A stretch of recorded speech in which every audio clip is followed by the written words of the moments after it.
Robert, you've worked in the UCAS industry a couple years now. You were previously directly with one of the vendors. And one of the conversations we have frequently with our customers is that sometimes vendor support, it's not enough. Can you kind of explain why that on the vendor side, it's not what you always expect? Yeah, I think that was one of the most startling realizations coming from the vendor side to the partner side was how much of a black box that support and implementation is for the reps on the vendor side. So when you're a rep at the vendor side, you're incentivized because the business is incentivized to get new clients on board constantly. And that means once you've gotten someone who decided this is the right product for me, you hand them off to the support side. There's a call, maybe there's a couple calls. But after that, it's kind of you make yourself available, but that's it. You're incentivized to keep selling other deals. And meanwhile, the investment isn't to the same level for the support side of the vendor as it is with the sales side. And what that means for the client is that typically you're going to be working with overseas TAMs. And if you do have a mission critical failure, you're going to have to go through a chain of escalation to get their US based TAMs. And if you're facing critical failure, you don't want their best guys coming in next week or even 48 hours from now. You want them that moment. And one of the advantages of working with a partner like CT Pros is we have our top guys available immediately. And if we need to escalate with the vendor, we will do that on your behalf. We sit on the board and we know who to tap at the right time to get things moving immediately. That's really interesting. Let me ask you, while you were working with one of the vendors, did you even have any interactions at all with the technical team? And I mean, as you're going through this process, selling this product, you know the product well, you know the specifications, you know what that system can do at its best.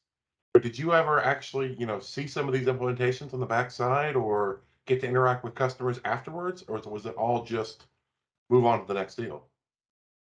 So it was pretty front end loaded. I think there was an element of don't show these problems to the sales guys because then they might be able to envision defeat and then they won't go out there and sell to the customer. No, it was very limited. There were some trainings around what some of the difficulties could be, but we never sat around and talked about where things really went awry.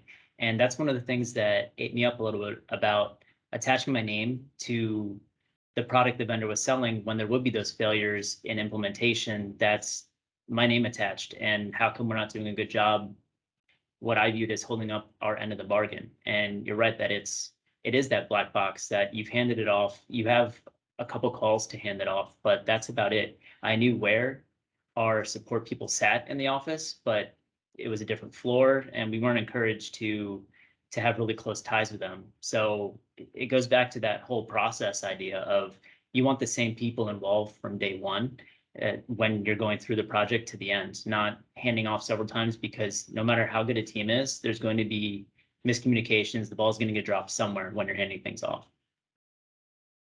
Okay, and for our clients, well, first of all, that's a pretty damning statement about, the UCAS and CCAS industry in general. And I won't name your previous employer, but it's not one of the Magic Quadrant leaders that we work with right now. Um, but to kind of bring this back around, how exactly can us as a partner, an outside person looking in that doesn't provide direct tier one support, how can we help in that journey when the customer does have a critical failure or something that needs to be addressed right away? Well, we can help by escalating immediately. So the client's obviously incentivized to do what they can, but with these leaders that have so many customers to support, it's difficult for them to provide that. They're not incentivized to be able to provide that immediately. But with a partner like CT Pros, who has the leverage, who's one of their largest partners, who sits on the board, when we go to bat on your behalf and we kick the hornet's nest and say, you need to get on this case now, they listen. And it's precisely because of those reasons. So you don't have to do that alone. And I mean, what IT department wants to spend their mission critical moments contacting one of these vendors to try to get them to help them when you're trying to put out the fire? We can go and yell for help while you're putting out the fire.